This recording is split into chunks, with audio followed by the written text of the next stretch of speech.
Hi everyone and welcome. My name is Steve Torsa. I'm the founder and managing director of Wholesale Investor and Chris. So today my session is really around capital raising and really focused around regional Australia. I've done this workshop basically across Australia and also sort of UK and Singapore.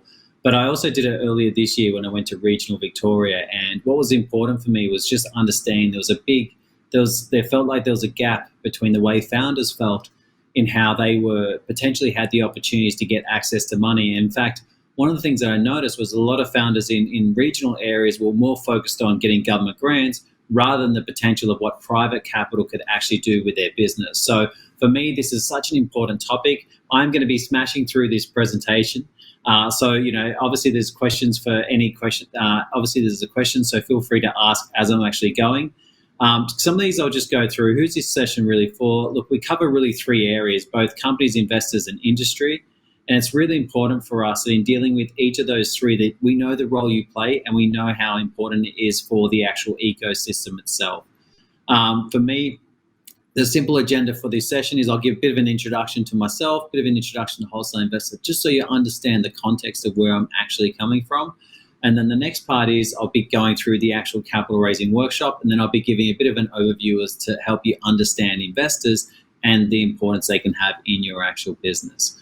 Okay, so the reason why we actually started doing these workshops, and this is my big why, is that we understood that about 75% of the founders that we were dealing with were going to be doing their own capital raise. The challenge is there's no real education on the actual process of capital raising itself. In fact, most of the education is how do you pitch a VC? And as you'll see in one of the myths that we come up with, there's actually a lot more. We see a lot of money come from high net worth investors, strategic investors, corporate investors, and also family offices. Okay, so the other reasons why to do this, and I'll go through these really quickly, is because, and I've been through this process myself quite a few times, and I want to help normalize the experience for you. I want to help provide the tools. I want to help you understand the emotional process of actually raising money, because it's definitely a wild roller coaster, but really demystify the process for most new founders and then sort of give you some feedback from my own personal experience raising money right now. And I'll go through that in a second, who I've been able to raise capital from as well.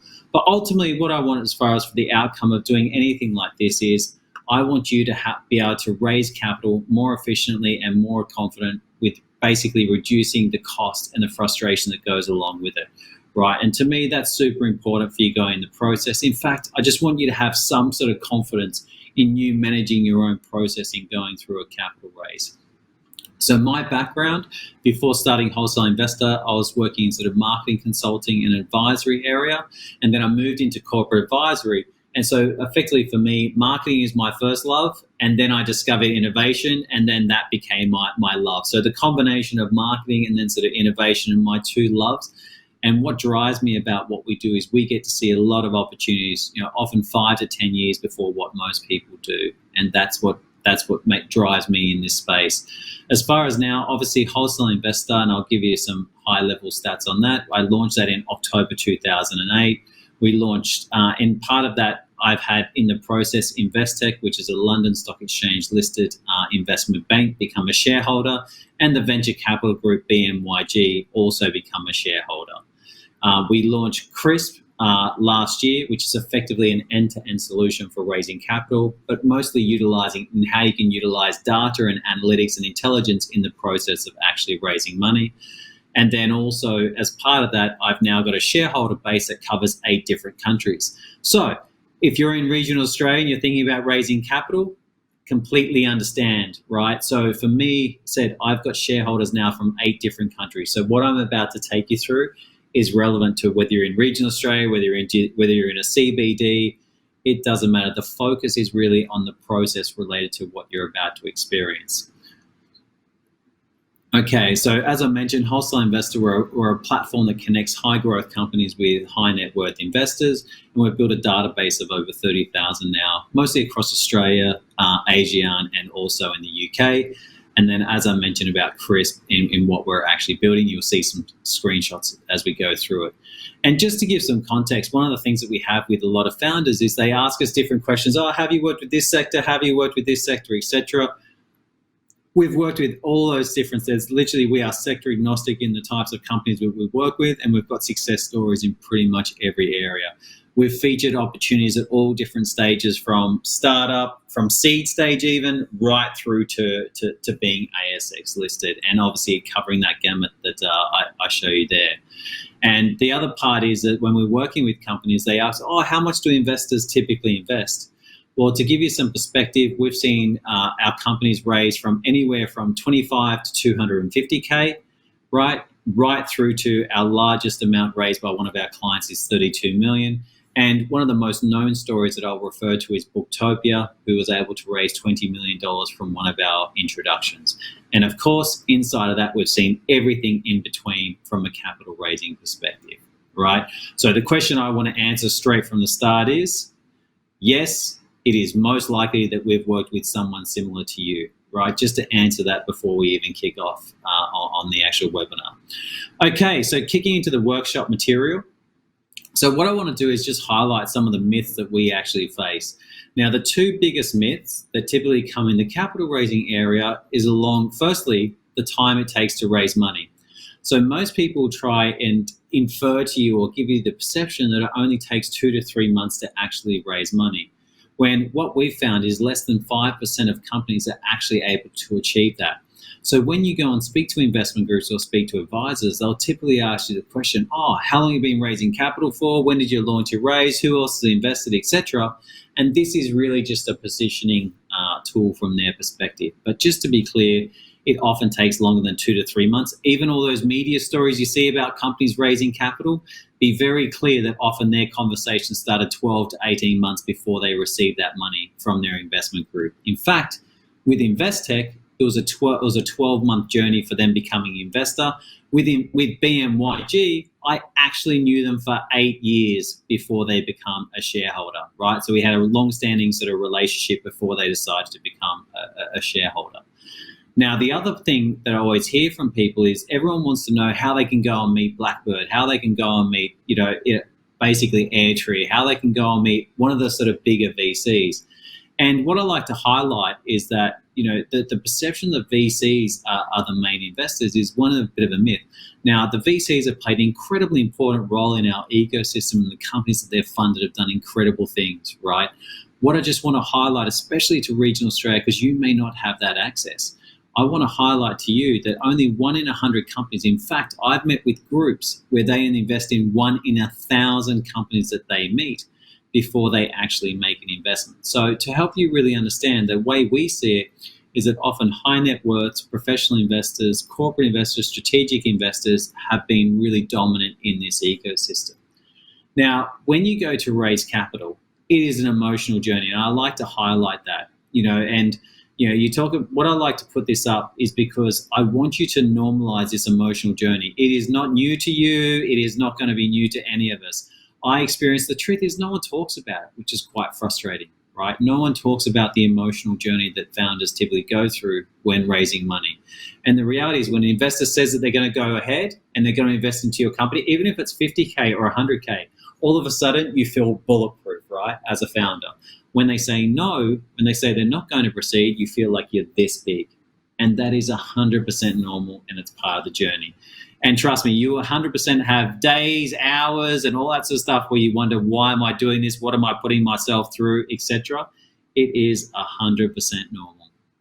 Okay, so now what I want to kick off. So when I actually meet with investors, they always say to me, Steve, I want you to introduce me to the good deals. Now, I always reply to them, that's fantastic, happy to do that. What is your version of a good deal? So every investor has their own thesis and they have their own strategy. And that comes from their experience, that comes from their background, that comes from the types of companies that they've invested into. And that's what makes a difference, right? So, it's important to understand that, because not every investor is suited to your company. Because the next thing I hear from companies is, Steve, introduce me to the good investors.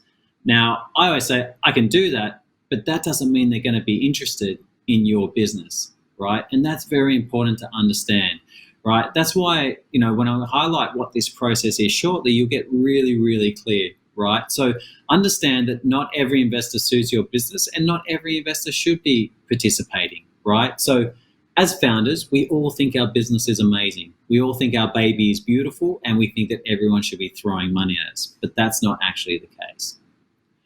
Now, I love to kick this off. I mentioned BLACKBIRD before. So I use these as the examples because capital raising is typically harder than what most people think. And I love to use this BLACKBIRD example because this is what BLACKBIRD had to do to raise their first fund. It took them 22 months. It took them 500 meetings to raise money from 97 investors. So what that means is they had a 1 in 5 conversion rate from meetings to investors. Now that's not counting everyone they approached. That's just meetings, right? So 1 in 5 of people that they met ended up becoming a shareholder. Now what's important is they raised $29 million in that first fund, right? Now I'm saying the first, that's what I'm highlighting. Now that means that on average, each investor invested approximately $300K, right? Now these were successful guys at the time. They were very well known in the ecosystem, etc., right? So just be super clear, that's the sort of stats that we're looking at when it comes to the capital raising process, right? Even when you're successful. So as highlighting before, if you've never been through the capital raising process before, it is harder than what you're currently thinking. In fact, I like to use this as an example because when people go to raise money, your expectation is that because your business is so amazing, because you see the $1 billion or $100 million potential, then investors are just going to be throwing money at you. And unfortunately, the way you end up feeling like is often this. There's literally only 1% of companies feel like they get to that stage where they have companies that are investors that are just throwing money at them because of metrics they've hit. Everyone else said it's a process, it's a journey, etc., right? And even ones that you see as amazing success stories today, trust me, they've had their own fights in the process of raising money and they go through their own experiences. Okay, the next one I like to highlight is that, and it doesn't quite come up so well on the slide, is that when raising capital, it is a marketing and a sales process. The marketing aspect is about attraction of people and about brand visibility and about visibility of your company. The second part is the sales process is how do you go with someone from being potentially interested into a transaction and actually as a shareholder of your business. Right, so really understand that. And I like to use the analogy just to give you some real context is most of you will have businesses and in those businesses you will have salespeople, okay? So let me give you a scenario. Let's say you were to bring a salesperson into your company and you said to that salesperson, look, John, I've got a desk over there. Go and sit down. I'll put a brochure on your desk. Now go and sell our product. Just think about how well they would actually do. So that means in this process, right, firstly, you haven't actually provided any defined processes, systems, scripts, no CRM, no pathway to success. Just think about that. You've literally just said, go and sit down and I want you to make sales, right? So you've not provided any of that. And you've given them no understanding of the customer's desires, no analytics to work off whatsoever, so they've got some sort of visibility. And there's no real strategy on how you can actually have sort of ambitions to improve, right? And that is unfortunately what most people get set up for when they're going through the capital raising process. So we always ask the question of is what is the chance of success of that BD? The answer is it's highly unlikely that they'll be successful. It'd be a rare type of person. And unfortunately, that's often your setup when going into a capital raising. I very rarely have come across a company where they've got an entire defined process, a CRM process, a pathway to, all the analytics they could need for raising capital, complete understanding of what their investors are interested in, etc. Right? So really important to understand that if you have failed at capital raising previously, it's not, it's completely understandable because there's not really education in the area. And I like to refer to the Dunning-Kruger effect. Now, when I understood this principle, it just made so much sense to me for most companies that are going through a capital raise. Because effectively what happens is when we're starting out in the process, we think that we're amazing. We think that people should be giving us money. And trust me, I am included in this as well, right? But we actually don't know why. We don't know really what we're doing. We've got no reference for why we should be. We just think that people should be getting on our bandwagon or on our journey, right? But then as you start to get more and more into the process, you realize, you know what? I actually do have a lot to learn. For me, myself personally, I rate my capital raising skills a 3 to 4 out of 10, right? I know how much I need to improve. This is not my area, especially the reason I educate on it, because I've been fortunate enough to be surrounded by a lot of great people in this area. And also I've built a platform that's provided me a lot of insightful data in that actual process, right? And obviously working with thousands of companies gives you some insight. Now, I won't spend too much time on this, but I think it's important for you to know that when you're dealing with investors in the private space, how much they're actually typically looking to invest in the process. So if you note, we've highlighted the typical first investment. Now, I don't know if you can see those numbers. They're a little bit blurry for me. But what I'm trying to highlight to you is that often, even if someone's worth a lot of money, often they will still only invest somewhere between that 25 to 250K into your business. In fact, I've heard of billionaires investing 50K into a company, and you think, why would they do that? And typically what we find is that the typical first investment, that equals a keep me interested investment amount, right? And then typically what investors do is they typically invest more into the second and third rounds, because you've either hit milestones or you've shown progress with your development or whatever. There's a whole myriad of reasons as to why they would have done that. Now, I've just put in there the trending sectors just for your interest, right? Now, we see we've helped raise money for every sector, but at each stage, different sectors come on fire, right? And that's what's in those top sectors there, that's what's in the minds of investors right now. And you can see that the majority of investors in this space are actually private high net worth investors, right? There's obviously a strong contingent of family office, and then you've got the rest of the different follow-on, and you can see the breakdown of the database there as well. Okay, so I hope that provides a little bit of context as to the actual process. Now, I said I know I'm moving fairly quickly, so any questions, please feel free to ask, and I'll do it while I'm talking. So we've got 4 principles for raising money. Number 1 is to get ready, right? Number 2 is to stay ready. Number 3 is to always be raising. Now, this will go against some of the advice you receive, because the typical scenario is that what people do is they typically raise capital once every 2 years, right? So they build up for this process, they get ready, they get everything lined up, and they build up for this psychological journey of going through this actual process.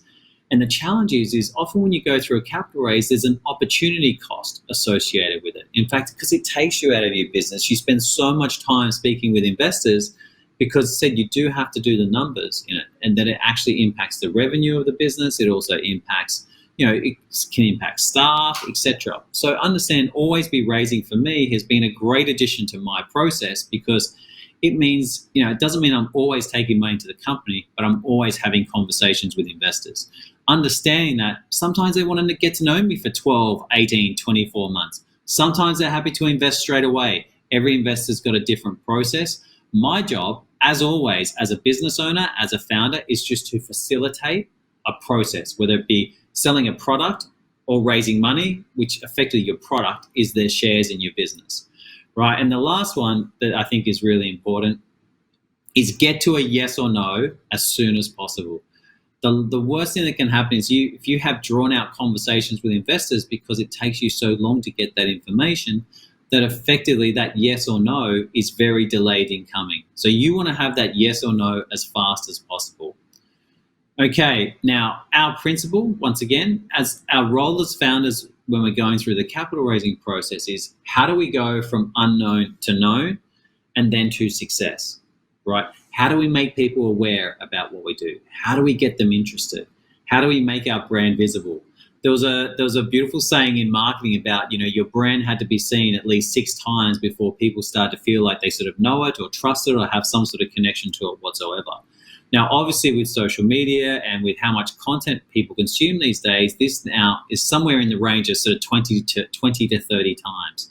So this means that you've got to be very, very proactive in your communications and in your creation of visibility to potential investors, right? Because they're also getting a lot of content shown at them. And so what we created was a 5-step process. Now, today I'm only going to cover 2 of those just for the time's sake, but you'll get the idea. So the steps are really simple, right? So the first part is preparing, profiling, promoting, right? So obviously I've talked about that before. Then there's the presenting part. So it's how do you create that call to action? promotion to me is all about the manufacturing of serendipity, right? And I heard this at a presentation. I absolutely loved it. It's how do you get the right person to find you at the right time so that you guys can make the right deal? That is the manufacturing of serendipity.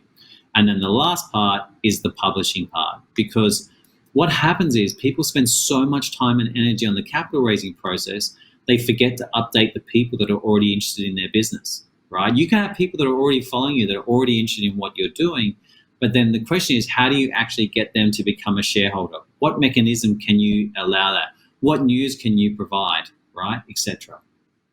So I hope that's a really good sort of baseline for you.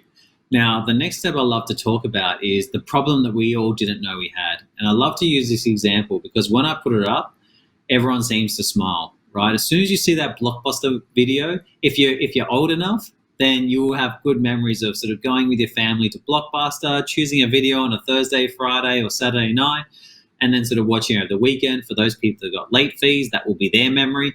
But you get the idea, right? We didn't know that Blockbuster had an issue, right, until Netflix come along. And Netflix basically proved that in marketplaces, whenever there is more efficiency to get something that people want, they tend to steal the show, right? So what Netflix did was obviously provided content on demand for people, right at their fingertips. Another beautiful example of that is Uber and the taxi industry. In fact, that ability to see a little green icon of your taxi approaching, right, is what helps people put them at ease to say that, okay, my ride is on its way, rather than the unknown of when am I going to see a taxi, right? And that's, to me, it's an interesting thing, and all markets will move to efficiency. Now, what does that mean for you and your capital raise? If you don't make the process streamlined for investors, then you are likely to lose the investor. And that's rare. I've had this happen to me before. I know plenty of investors have had it happen to them. In fact, one of my favorite stories is we took a company with us to Singapore, and I introduced them to an investor friend of mine who's a family office. They manage $1.6 billion, and they expressed interest into one of our clients, right? And after they expressed interest, they went and got some information, and then they asked a series of questions. And the investor was telling me that he asked me, how long do you think it took for this company to reply to their questions? And I said, maybe 1 week, 2 weeks. He goes, no, it took them 4 months. Now, just to be clear, that deal is dead forever. There is no opportunity. There's nothing that they can say that can bring them back to the table. When you take 4 months to answer an investor's questions, you are done, right? So if you do not make it streamlined for them, if you do not make it easy for them, you lose the investor. And the reason is because they've got 30 other companies that are pitching them at the exact same time for their money, right? So you can understand it's very competitive. Your competition is not the business that's in yours. Your competition is every other thing that's competing for their money. It could be real estate projects for all you know. It could be land. It could be a similar technology business. It could be a business that's right in your areas doing something similar to you. Either way, you've got to know that if they're an active investor, they have got 30 other people that are chatting to them at the same time, competing for their money, right? So very important to understand. What I have seen, though, is that most investors in our space typically have commercial activities in their area as well. So if you have people express interest, and let's say they're accountants, they're lawyers, they're advisors, or they do something in our area, often what founders make the mistake is they think, they just want to pitch me on their legal services. They just want to pitch me on their accounting services. And the reality is they may want to do that, but they also could be interested in investing, right? For me personally, I'd say about 75% of my shareholders are active in my area in some way, shape, or form, and they have commercial businesses in this area, right? So to give you an idea, and it's pretty reflective across the space, right? I've only got a few investors which are just purely passive and just looking forward to enjoying the ride, right? So just understand that. Now, promoting your capital raise, I'm going to go through these really quickly because we've only got 5 minutes left. There's a couple different ways you can do it, right? So for me, that ones that I like to highlight, and this doesn't matter what country you're in.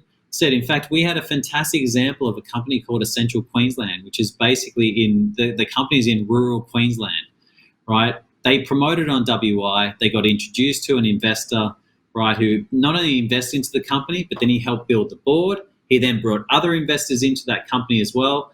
And then, even crazier, he introduced them to a listed company that he was previously involved in, and they acquired that business. They went from unknown to being acquired by an ASX listed company within the space of 6 months. That is the power of building your capital raising brand or building your visibility. But these are all the different ways that you can actually promote your company, right? And I say the one that I would say to everyone is all these are relevant to you, right? You've just got to figure out and say you've got to work on getting the interest, whether online and email. You can build your own investor registration list. You can come across people that might be interested in your business, put them onto a registration list, keep them updated, right? Build your profile. It could be local media, it could be state media, it could be nationwide media, it could be international media. It doesn't matter. Build your profile. And obviously platforms are useful, which is why we have our own marketplace that we can take opportunities towards, right? Industry publications are also helpful because effectively you're targeting people that are already in your area that may be strategic investors or they may be customers.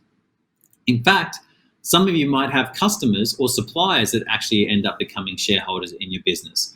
I've also experienced that. I've got a customer, a previous customer that is now a shareholder, and I've got a supplier, 2 suppliers that are actually now also shareholders as well, all in part of the process.